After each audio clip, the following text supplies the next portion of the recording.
ఈ వీడియోలో చాలా మంది స్టూడెంట్స్ కి తెలియాల్సిన ఒక టాపిక్ చెప్తున్నాను. దాని పేరు జీసీసీ, గ్లోబల్ క్యాపబిలిటీ సెంటర్స్ అంటాం. ఈ గ్లోబల్ క్యాపబిలిటీ సెంటర్స్ అంటే ఏంటి, గ్లోబల్ క్యాపబిలిటీ సెంటర్స్ లో జాబ్ తెచ్చుకోవాలి అంటే ఏం చేయాలి అనేది చాలా డీటెయిల్డ్గా మాట్లాడదు.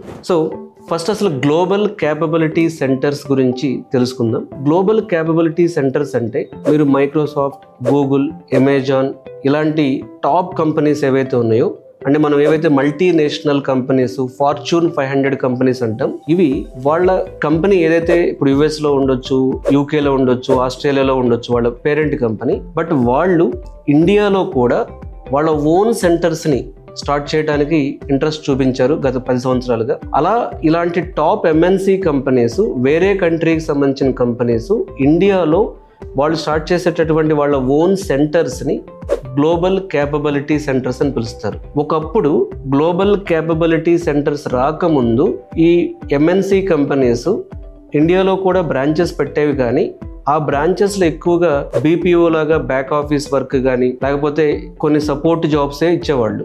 కానీ ఎప్పుడైతే జీసీసీ అనే కాన్సెప్ట్ని తీసుకొచ్చారో, ఈ జీసీసీ అంటే ఓన్లీ బీపీఓ లాంటి వర్క్ కాకుండా హై వాల్యూ వర్క్ జరిగేటటువంటి టాప్ కంపెనీస్ యొక్క ఇండియా సెంటర్స్ అని చెప్పుకోవచ్చు వీటిని. ఇక్కడ మెయిన్ ప్రొడక్ట్ డెవలప్మెంట్ కానీ, రీసెర్చ్ కానీ, అలాగే అడ్వాన్స్డ్ టెక్నాలజీస్ మీద కానీ వర్క్ జరిగే సెంటర్స్ని గ్లోబల్ క్యాపబిలిటీ సెంటర్స్ అంటారు. ఈ గ్లోబల్ క్యాపబిలిటీ సెంటర్స్ నుంచి వర్క్ అంతా ఇండియాలో జరుగుతుంది.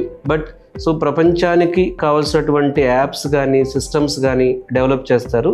ప్రస్తుతానికి జీసీసీ సెంటర్స్ ఇండియాలో 1700 ఉన్నాయి. వీటిల్లో 16 లక్షల మంది పనిచేస్తున్నారు. ప్లస్ ఇవి ఎక్కువగా ఉన్న ప్లేసెస్ ఇండియాలో బెంగళూరు, హైదరాబాద్, పూణే, చెన్నై, గుర్గావ్ ఇలాంటి ప్లేసెస్లో ఎక్కువ ఉన్నాయి. ఒక అంచనా ప్రకారం 2030 నాటికి ఈ గ్లోబల్ క్యాపబిలిటీ సెంటర్స్ ఇండస్ట్రీ అనేది $100 బిలియన్ మార్కెట్ అవ్వబోతుంది. కాబట్టి ఈ గ్లోబల్ క్యాపబిలిటీ సెంటర్స్లో జాబ్ తెచ్చుకుంటే స్టూడెంట్స్ ఫార్చ్యూన్ 500 కంపెనీస్లో వర్క్ చేసే ఛాన్స్ దొరుకుతుంది. హై వాల్యూ క్రియేట్ చేసేటువంటి ప్రొడక్ట్స్లో మీరు వర్క్ చేయగలుగుతారు. హై ప్యాకేజెస్ కూడా తెచ్చుకోగలుగుతారు. అండ్ అడ్వాన్స్డ్ టెక్నాలజీస్ మీద వర్క్ చేయగలుగుతారు. ఇన్ని బెనిఫిట్స్ ఉన్నాయి మీరు జీసీసీస్లో జాబ్ తెచ్చుకుంటే. ఇది బేసిక్ జీసీసీ గురించి ఇంట్రడక్షన్.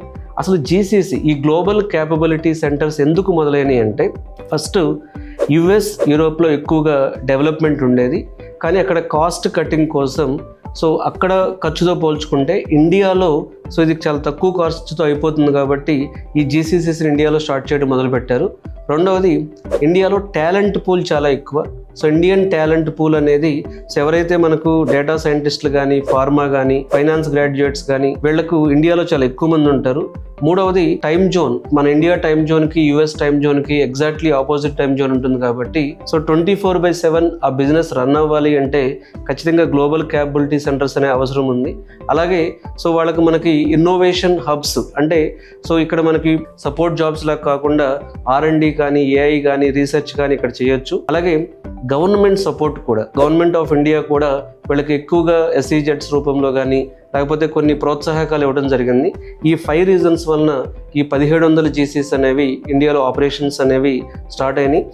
జీసీసీ అంటే సింపుల్గా చెప్పాలి అంటే మైక్రోసాఫ్ట్, గూగుల్ లాంటి కంపెనీస్కి ఇండియాలో ఓన్లీ ఏదో ఆఫీస్ లాగా నామమాత్రమైన ఆఫీస్ పెట్టకుండా ప్రపంచానికి కావాల్సిన ప్రొడక్ట్స్ని డెవలప్ చేయడానికి ఫారిన్ కంపెనీస్ ఇండియాలో పెట్టేటువంటి వాళ్ళ ఓన్ సెంటర్స్ని జీసీసీ సెంటర్స్ అని పిలుస్తారు. ఇకపోతే ఇండియాలో కొన్ని టాప్ జీసీసీస్ గురించి చెప్తాను మీకు. మైక్రోసాఫ్ట్ ఇండియా డెవలప్మెంట్ సెంటర్, ఇది జీసీసీ హైదరాబాద్లో ఉంది, బెంగళూరులో కూడా ఉంది. అమెజాన్ డెవలప్మెంట్ సెంటర్ మల్టిపుల్ సిటీస్లో ఉంది. గూగుల్ హైదరాబాద్, బెంగళూరులో ఉంది. గోల్డ్మ్యాన్ సాచ్ సర్వీసెస్ ఇండియా బెంగళూరులో ఉంది. JP Morgan chase India Mumbai and హైదరాబాద్లో ఉంది. Deloitte GCC, Accenture GCC, Capgemini GCC ఇవి కూడా ఇండియాలో ఆపరేషన్ చేస్తున్నాయి. ఇట్లా 1700 జీసీసీస్ ఉన్నాయి. మరి జీసీసీలో జాబ్ కొడితే చాలా హై ప్యాకేజ్ ఉంటుంది కదా, అక్కడ జాబ్ కొట్టాలి అంటే సాఫ్ట్వేర్ ఇంజనీర్ రోల్కి అప్లై చేయొచ్చు, డేటా ఇంజనీర్ రోల్స్ ఉంటాయి వీళ్ళకి, ఏఐఎంఎల్ స్పెషలిస్ట్ ఉంటుంది, cyber security analyst, cloud engineer, DevOps engineer, finance analyst, risk manager, product manager, business consultant. ఇలాంటి నిష్ స్కిల్స్ మీద కానీ మీకు టాలెంట్ ఉంటే డెఫినెట్గా మీరు జీసీసీలో ట్రై చేయొచ్చు. సో జీసీసీలో ఎక్కువ మంది వర్క్ చేసే ఎంప్లాయీస్ స్కిల్స్ మనం చూస్తే Python, Java, cloud, data science, AIML, cyber security. అలాగే జీసీసీలో వర్క్ చేయడానికి high and communications, high and problem solving skills ఉండాలి, టీమ్ వర్క్ స్కిల్స్ ఉండాలి. ఎందుకంటే వీళ్ళు ఒక మల్టీనేషనల్ కంపెనీకి ఇండియాలో నుంచి వర్క్ చేస్తున్నారు కాబట్టి వీళ్ళు క్లయింట్ లొకేషన్లో ఉన్న బిజినెస్ టీమ్స్తో, క్లయింట్ లొకేషన్లో ఉన్న డెవలప్మెంట్ టీమ్స్తో డైలీ కోఆర్డినేషన్ ఉంటుంది. కాబట్టి జీసీసీ సెంటర్స్లో వర్క్ చేసే వాళ్ళకి ఈ కామర్స్, ఫార్మా, ఫైనాన్స్ లాంటి డొమైన్ నాలెడ్జ్ మీద అవగాహన, అది స్కిల్గా అవసరం లేదు కానీ అవగాహన ఉంటే మంచిది. సో మీరు ఎవరైనా స్టూడెంట్స్ జీసీసీస్లో జాబ్ కొట్టాలి, నేను హై పేయింగ్ ప్యాకేజ్ ఇస్తారు కాబట్టి అని ఇంట్రెస్ట్ ఉంటే స్ట్రాంగ్ అకాడమిక్స్ ఉండాలి, అలాగే కోడింగ్ అండ్ డొమైన్ నాలెడ్జ్ ఉండాలి, ఇంటర్న్షిప్ అండ్ రియల్ ప్రాజెక్ట్స్ చేసిన ఎక్స్పీరియన్స్ ఉండాలి, cloud, data or cyber security, ఏఐలో అడ్వాన్స్డ్ సర్టిఫికేషన్ చేసి ఉండాలి. అలాగే మీరు మీ లింక్డ్ఇన్ ప్రొఫైల్ చూస్తే జీసీసీకి సూటబుల్ అయ్యేటటువంటి ప్రాబ్లమ్ సాల్వింగ్ స్కిల్స్ కానీ హై అండ్ సర్టిఫికేషన్స్ మీ రెజ్యూమ్లో ఉండాలి. అలాగే మీకు ఇంటర్వ్యూ ప్రిపరేషన్ కూడా ఫస్ట్ నుంచి జీసీసీలో సెలెక్ట్ అయ్యే విధంగా కోడింగ్ కాంపిటీషన్స్లో పార్టిసిపేట్ చేయడం కానీ, కేస్ స్టడీస్ కానీ, లేకపోతే హెచ్ఆర్ రౌండ్స్ని క్లియర్ చేసేటటువంటి ఎక్స్పీరియన్స్ మీకు ఖచ్చితంగా ఉండాలి. సో ఎవరైతే జీసీసీలో ట్రై చేసి వాళ్ళు గ్యారంటీగా వెళ్ళాలనుకునే వాళ్ళు థియరాటికల్ నాలెడ్జ్ కాసేపు పక్కన పెట్టి ఎక్కువ ప్రాక్టికల్ నాలెడ్జ్ మీద ఫోకస్ చేయండి, ప్రాజెక్ట్స్ మీద ఫోకస్ చేయండి.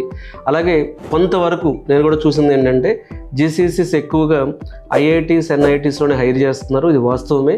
కానీ వచ్చే రోజుల్లో మన జీసీసీ నెంబర్ 2030 కల్లా జీసీసీస్ చాలా ఎక్కువ రాబోతున్నాయి. కాబట్టి ఫారిన్లో అంటే వేరే కంట్రీస్లో ఉన్నటువంటి యావరేజ్ కంపెనీస్ కూడా ఇండియాలో జీసీసీస్ పెట్టబోతున్నాయి. కాబట్టి జీసీసీస్లోకి హైరింగ్ చేసేటటువంటిది నార్మల్ టైర్ 2, టైర్ 3 కాలేజెస్లో కూడా పెరిగే అవకాశం ఉంది. సో జీసీసీలోకి మీరు వెళ్ళి మినిమం ఒక 6 lakhs నుంచి 30-40 lakhs ప్యాకేజ్ మీరు తెచ్చుకోవాలి అనుకుంటే అడ్వాన్స్డ్ టెక్నాలజీస్ మీద ఖచ్చితంగా మీకు స్కిల్ ఉండాలి. సో ఫైనల్గా నేను చెప్పగలిగింది ఏంటంటే గ్లోబల్ క్యాపబిలిటీ సెంటర్స్లో జీసీసీస్లో జాబ్ తెచ్చుకోవటం అనేది ఒక భవిష్యత్తుకి డెఫినెట్గా ఒక ఎక్సలెంట్ ఆప్షన్. అది సరైన స్కిల్స్ నేర్చుకుంటే మీరు ఇండియా నుంచే ప్రపంచ స్థాయి ప్రాజెక్ట్స్, ఫార్చ్యూన్ 500 కంపెనీస్లో టాప్ లేయర్ టీమ్స్తో వర్క్ చేసేటటువంటి అవకాశం మీకు దొరుకుతుంది. కాబట్టి గ్లోబల్ టెక్నాలజీ రంగంలో నువ్వు వెళ్ళాలి అనుకుంటే, నీ కెరీర్ ప్లాన్ చేసుకోవాలి అనుకుంటే జీసీసీస్లో జాబ్ తెచ్చుకోవడం మంచిది. జీసీసీస్లో జాబ్ తెచ్చుకోవాలంటే నేను చెప్పిన విధంగా అడ్వాన్స్డ్ స్కిల్స్ మీద అవగాహన ఉండాలి, అలాగే strong project and practical experience ఉండాలి.